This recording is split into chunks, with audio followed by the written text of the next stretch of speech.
everyone, I am Rishan.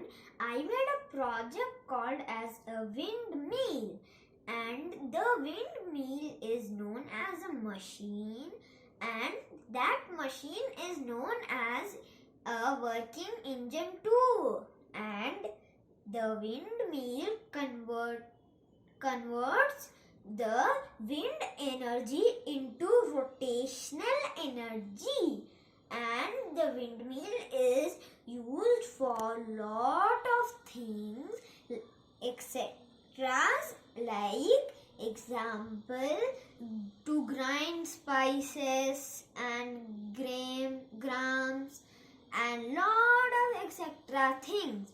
And the windmill can even give the house current for its electricity. And this works, I will just rotate it from back. It will work like this, and it even goes with the wind. Like, I will put this in the balcony and the wind will come. This will rotate by itself.